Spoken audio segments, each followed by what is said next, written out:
What does it really take to be in business and love it for decades upon decades, even up into your 80s and 90s? Hi, I'm Joe Kraus. I'm the host of the Buying Online Business podcast, and today I'm speaking with Michael E. Gerber, who is the mega seller of the book The E-Myth Revisited, which is the New York Times bestseller for 2 decades. Michael has written over 30 plus books now and other coaching books, and Inc. magazine has gone on to quote Michael E. Gerber as the world's #1 small business guru. Now, I've read this powerful book, The E-Myth, which was revisited and co-authored with my friend David Janines, who helped Michael rewrite this, and he's been on my podcast many times as well. Now, in this podcast episode, it's such a delightful episode. We talk about how Michael was able to grow the world's largest small business consulting firm. We talk about the alarming rate of businesses that fail, and most importantly, why they fail and the reasons. And Michael talks about the 8-step path to business success, which he's been used across many verticals in business, many different business models for all different types of shapes and sizes of businesses. We also talk about when the 8-step process works time and time again, what are the things that stuff this up? And typically it's the people that are running the system. That's the 8-step path. And typically it's our emotional blockages and certain things that pop up in the journey of being a business owner, which is totally normal. So I asked Michael, what happens, to when people, get in their own way? What are the things that you do to help coach people through those blockages? Which Michael has a great answer for. We also talk about Michael's goal to get to 190 plus books written and how they're actually going to pull this off. But most importantly, what I think is super valuable in this conversation with Michael is his passion for business, and you can see it and you can feel it within him. And he's in his late 80s. And I ask him, what is your actual secret? How is it possible to love business this much? Now, this is such a valuable episode. Michael is an absolutely lovely and amazing human being. I'm sure you're going to love it. This is an episode with one of the greatest business minds ever. Check it out.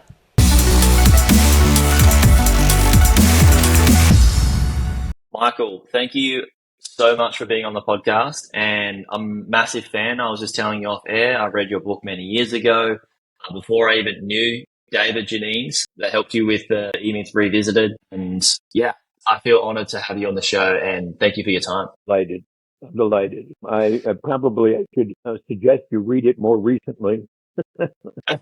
Yeah, absolutely. But not only that, I don't know whether you know it or not, but I've written and published 35 books. I have seen that. I did not realize how many you had published, and you've got the E-Myth, you've got the E-Accountant, you've got many different versions of that book for different, am I correct in saying that is for each different type of service? We have what I call the vertical market book, and those are co-authored by individuals who've applied the E-Myth to their practice and grown their companies quite exponentially. So there's the E-Myth chiropractor, the E-Myth attorney, the E-Myth accountant, et cetera, et cetera, et cetera, et cetera. There are 199 vertical markets when we get done. Right now we have 24 of them. Wow. So you're going for 199. We're going for 199. Yep. And each of those will be a franchise. Franchise with that particular person who co-authored with you? As well, we're going to roll that vertical market book out to everyone in their industry. So every chiropractor, to every accountant, to every landscape contractor, to every HVAC contractor, et cetera, and so forth.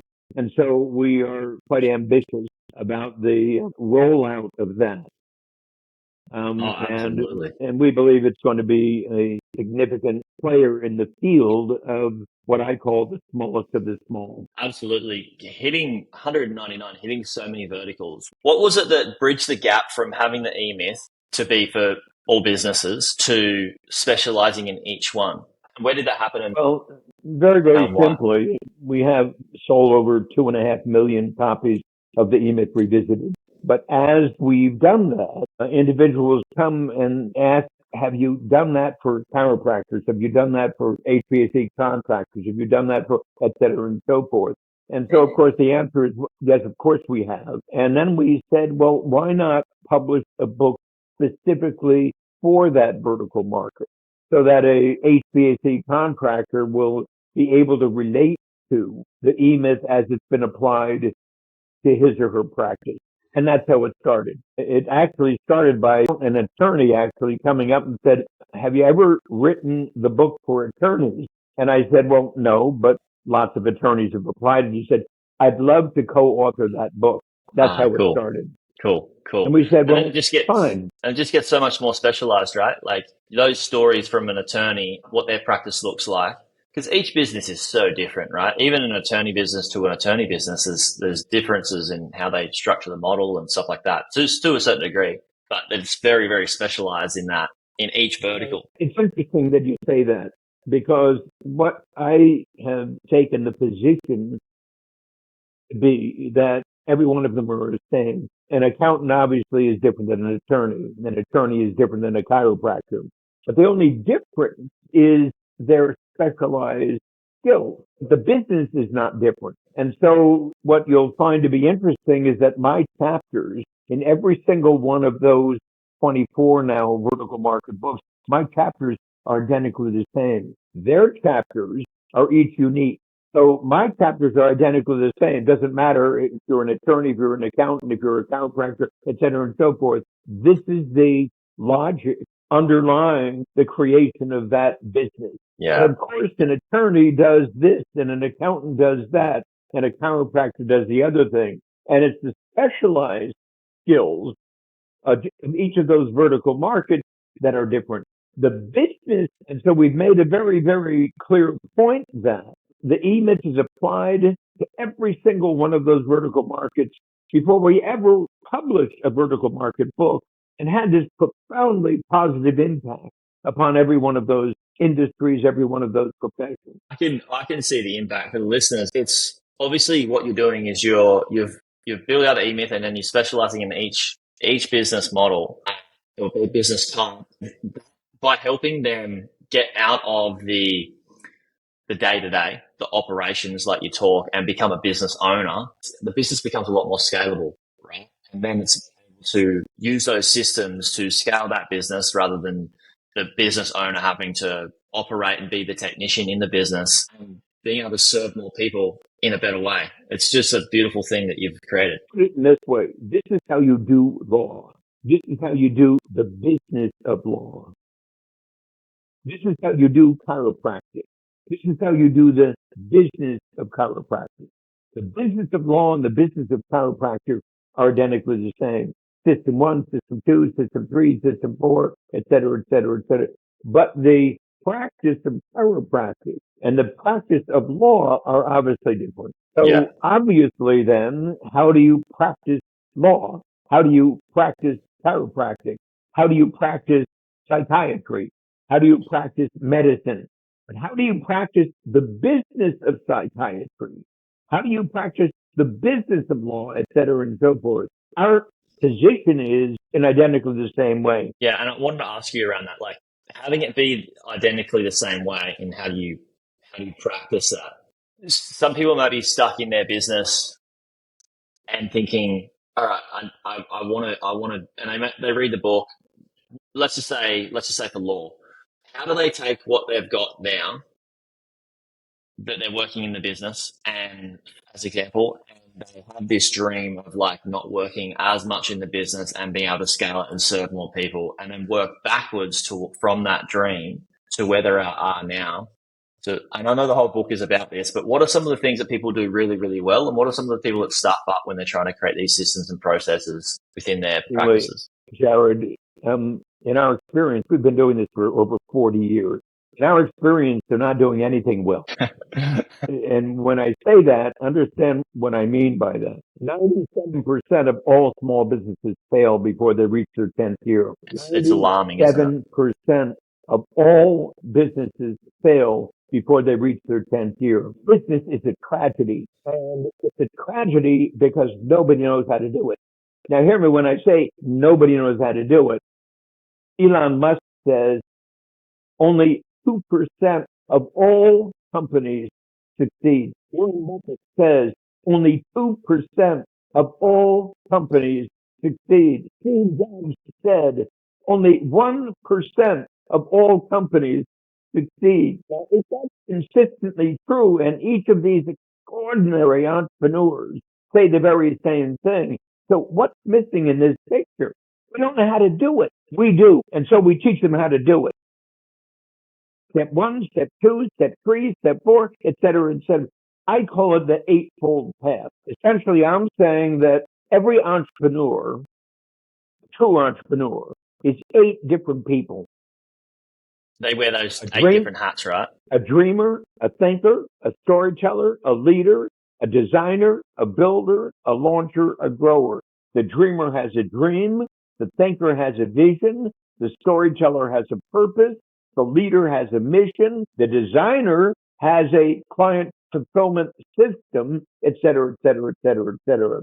So I'm saying there's a methodology for all this. And until one learns that methodology and applies that methodology, it's going to fail. But I'm saying that methodology is the same whether you're an accountant, an attorney, it doesn't matter. So to learn that methodology is crucial.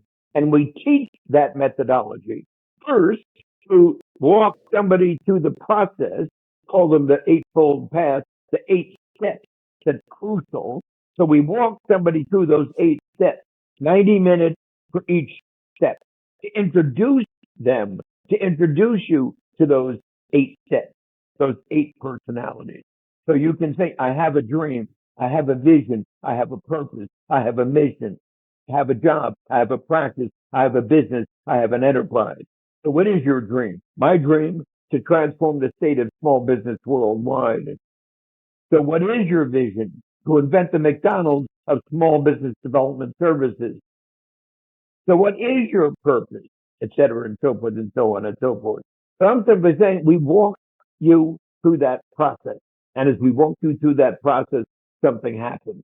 We create the platform upon which a great growing company is designed, built, launched, and grown. And in the process of doing that, something magical happens. It's amazing to take it from like a 97% failure rate of businesses in their first year to having that significantly decreased by wearing the right hats and understanding how to execute all those 8.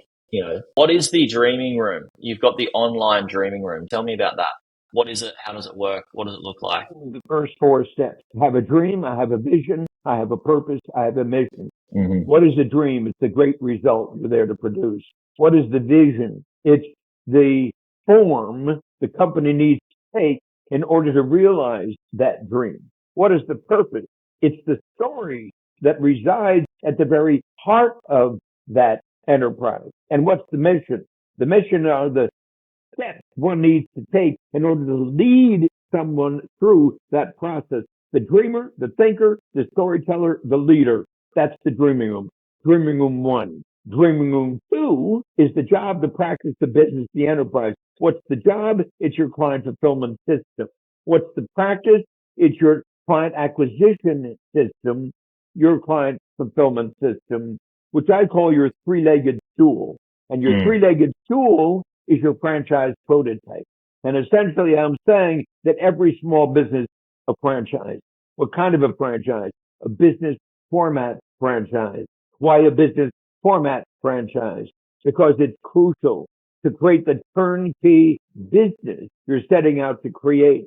And once having created that turnkey business, it becomes the turnkey enterprise. So the business is your management system. The 7 turnkey practices plus a turnkey management system. What's an enterprise? Up to 7 turnkey businesses plus a turnkey leadership system. So the eightfold path creates the prototype for what I call your great growing company. You've got to build the methodology, the system on which your great growing company is going to be designed, built, launched, and grown.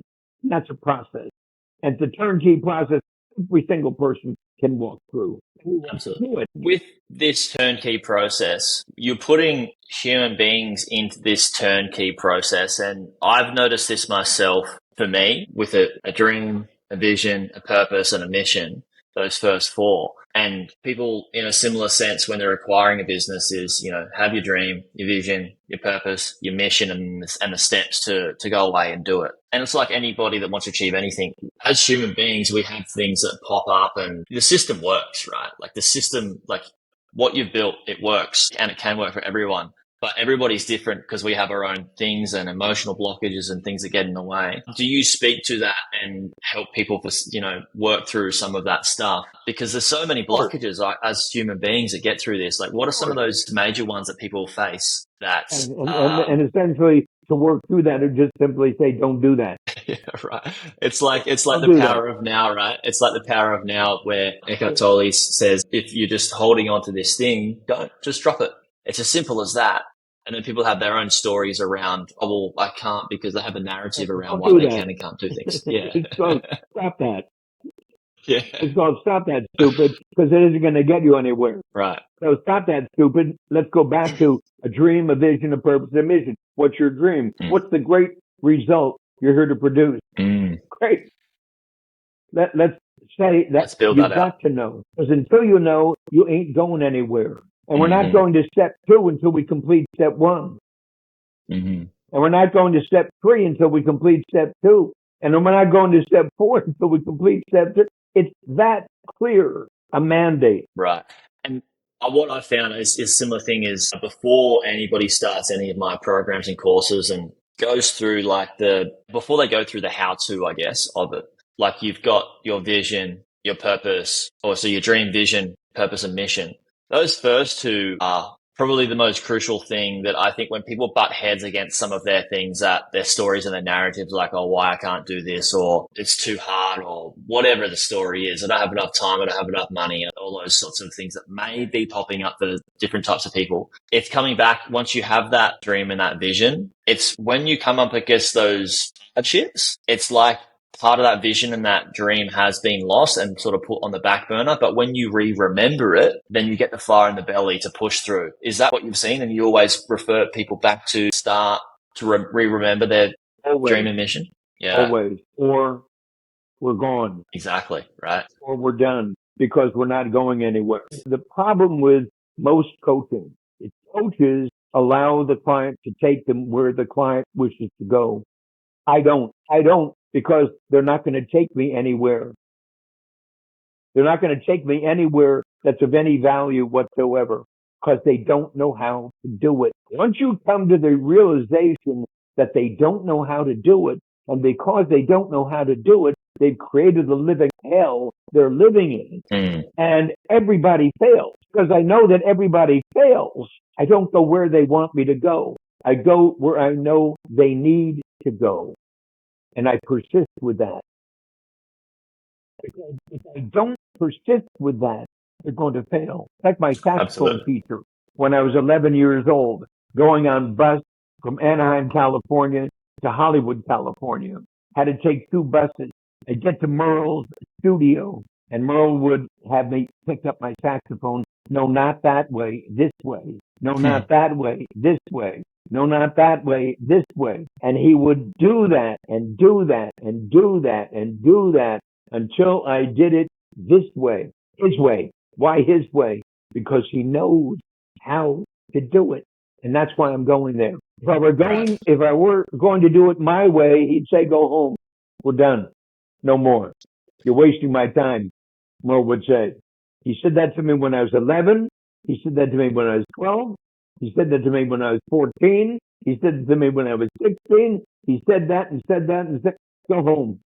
I don't want to see you again. You understand? Go home. I don't want to see you again. Why? Because it's a waste of my time. That's the big thing, right? Is you've got a lot of coaches now that start out coaching and they're doing it for a financial gain for themselves. So they will take the clients that they don't necessarily want to work with, they need to work with, and they will deform, mold, and change their system to suit them because they need those clients, right? But the best coaches, the best mentors, they have a system, they have a process, they know it works.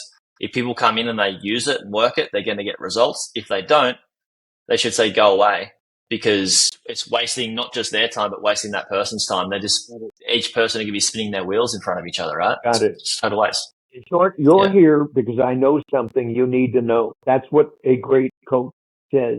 You're here because I know something you need to know. Mm. And you need to know it. The point you decide you don't need it, goodbye. I teach what I know works.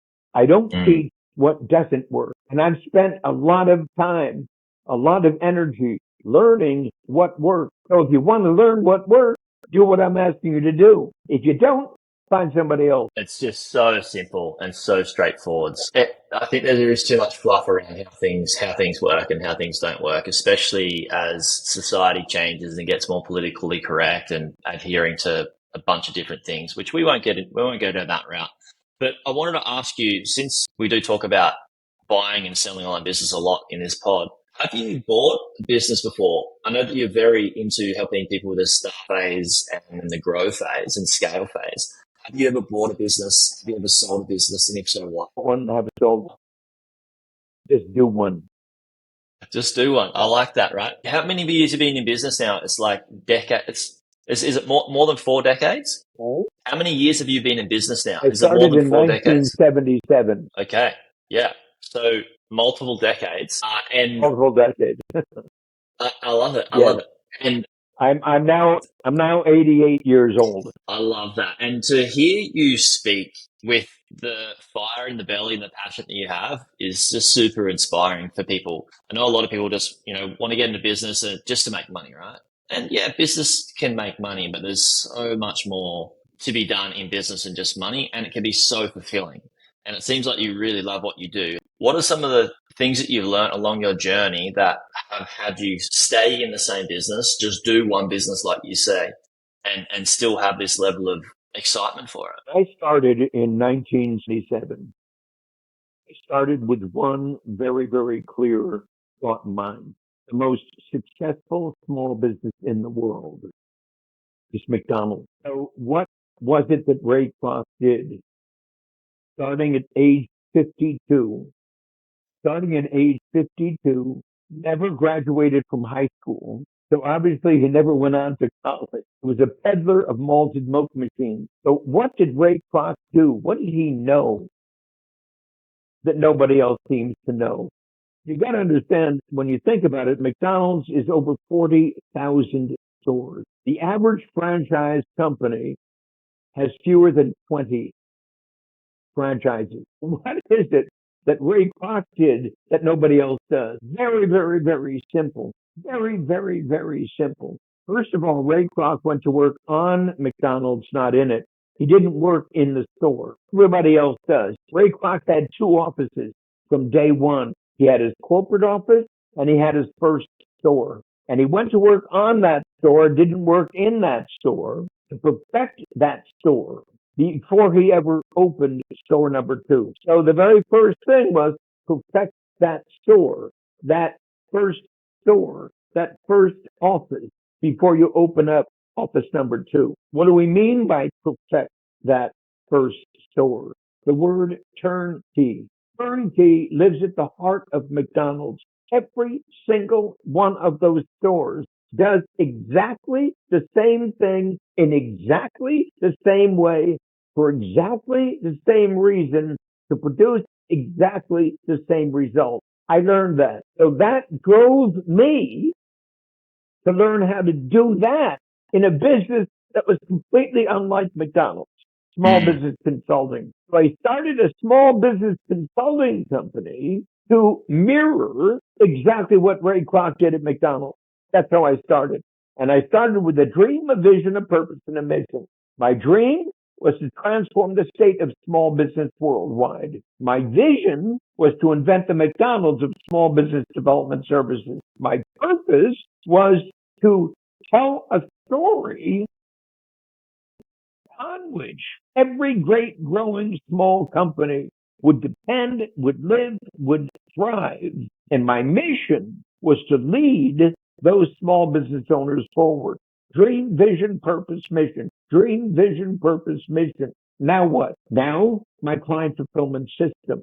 Now I had to create my McDonald's of, my operating system of small business development services, my operating system of small business development services, my turnkey prototype of small Product. business development services, my McDonald's store. Then I had to create my client acquisition system. What was my client acquisition system? Knocking on doors, calling on every business in the neighborhood and inviting them to a free seminar. What was that free seminar? Key frustrations in a small and growing business and what to do about them. And the guy who called on every small business had a script, and he memorized that script or he never left my office. And he memorized that script. Hi, I'm with and da da da da da. The script, the script, the script, the script. It's always a script, Jaryd. Always. We never left anything up to chance. Well, it needs to be repeatable, right? It's like McDonald's. You need to be able to have that person come in and say the same thing. You got it. If it works, it works. But you don't want to have a margin for error, right? You got That's it. That's what turnkey, I get from you most. Turnkey, again and again and again and again and again, just like McDonald's. This is how you make a hamburger. This is how you make a fry. This is how you make a burger. This is how you make a fry. This is how you put the top on. This is how you put the bottom on. Like this, like this, like this, like this. It's turnkey. And kids can do it. So another very critical part of this is we did not hire professional consultants. Well, that's Michael cool. Thomas like Corporation, this. We hired kids. We created a turnkey solution to every problem in a small business. This is how you do it. This is how you do it. This is how you do it. And every one of our consultants memorized the script. It was insane, Jaryd. Nobody thought you can do what I set out to do. It was impossible, but we did it. So what did we do? We simply mimicked McDonald's. We became the McDonald's of small business development services. That's amazing. Congrats. That's what we did. Wow. And so at what stage so you built out your dream, vision, purpose, mission, and then you built out that back end of it, your operations and your client acquisition. System, then the lead generation, then the client acquisition system, the franchise prototype, and then replicating the practice, which is the franchise prototype, to create a business. Up to 7 turnkey practices comprise a business, plus a turnkey management system. Up to 7 turnkey businesses, 49 turnkey practices, create an enterprise, plus a turnkey leadership system. I'm saying this to you. I say this every single time I speak about this. Why? Because it's every single time we did it like this. And therein resides the secret to it. And therein resides the passion to it. Because nobody on the planet has ever done that, ever. Congratulations. And so what did it look like from going from creating the franchise to multiple franchises, and how many sort of franchise, do you have franchise owners that owned it? Chaos. Because we had to learn and learn and learn and learn. We made every mistake anybody could imagine making. We failed, we succeeded, we failed, we succeeded, we failed. It's been just a process. All these years have literally been practicing what I'm talking about. Not growing a great growing enterprise, but practicing what I'm talking about and teaching it. Practicing, teaching, practicing, teaching, practicing, teaching. That's what has inspired me all these years. The past decade, I left E-Myth behind. This past decade, I created Michael E. Gerber Companies. And Michael E. Gerber Companies was not to grow a great company, but to design, build, launch, and grow the new E-Myth. So over the past decade, I've been working on designing new methodology to take us beyond E-Myth to truly, again, transform the state of small business worldwide. I've now written and published 35 books. 24 of those books are the vertical market books. But a number of those books are Awakening the Entrepreneur Within, Beyond the E-Myth, E-Myth Mastery, et cetera, et cetera, et cetera. And as you read those books, each of which takes a different position, you'll learn so much, Jaryd, about what I've learned and what we've done. Going to school. Absolutely. So yeah, congratulations. So what was the purpose of leaving the E-Myth behind and then Michael E. Gerber Companies with the books? So it seems like the books are like the client acquisition strategy. That's a very personal thing because I was divorced to my now ex-wife. It's a long story. I've written about it, messy. But it's not something I want to talk about here. But just understand I left EMIS behind. I still own close to 50% of EMIS, but I haven't spent any time in EMIS for over a decade. New, 20 years now. My new wife, Luz Delia, and I have created Michael E. Gerber companies and created a whole subset of new tools and processes to do what I call transforming EMIS. It's That's cool. the next step. That's cool. I've heard great things about your wife from David, who has said it's absolutely amazing to work with her and you. So yeah, very happy for you guys in where you're going, and just the level of passion you guys have for this it's just so inspiring for people can see that you can be in business for a lot longer than a decade and just sell and then just do nothing. I mean, Yes, absolutely. I'm sure you wouldn't need to do this. Is it because you just love it? Like, is it because you just get so much fulfillment from it? How does this work? What does this look like for you? Absolutely. Steve Jobs said in one of his last speeches, it's the passion. Mm. But when he spoke about the passion, he wasn't talking about the passion to serve. He wasn't talking about the passion to grow. He was talking about the passion to create. It said in Genesis, born in the image of God. I've added to that, born to create. And I've added to that, born to create a world fit for God. We're here to create. And there is where the passion comes from. To create, to create, to create, to create. And as you begin to absorb that, you begin to appreciate that, you realize that I'll be creating to my very last day, because that's what I love.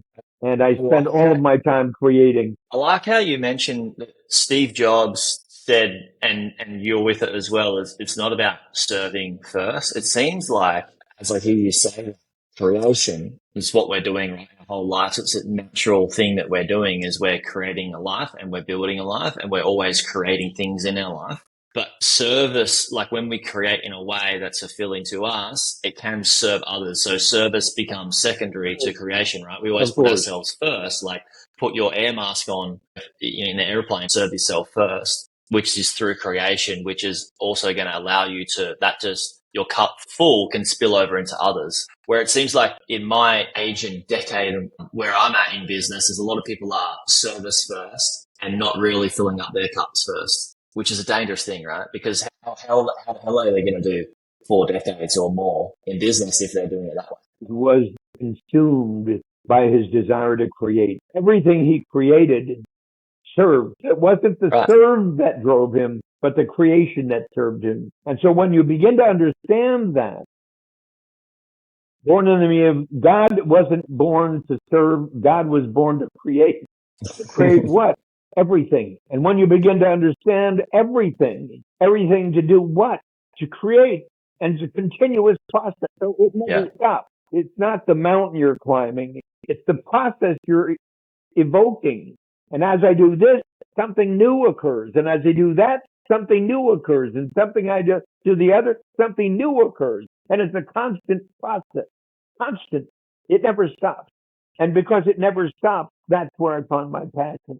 My passion is the constant pursuit of creation. There's nothing more exciting, more than the discovery of something new. I'm with you all the way. That's beautiful. Creation is so fulfilling, and I think we need to tap back into that, especially when are conditioned throughout society to be put through these different systems that may not help us or aid us in creation. Whereas when you tap into that, creating in your business, creating in life, so much more fulfilling. So Michael, thank you so much for your time. It's truly inspiring to see what you built, what you continue to build, and how you continue to create, and what that does for everybody else. So thank you so much for your time.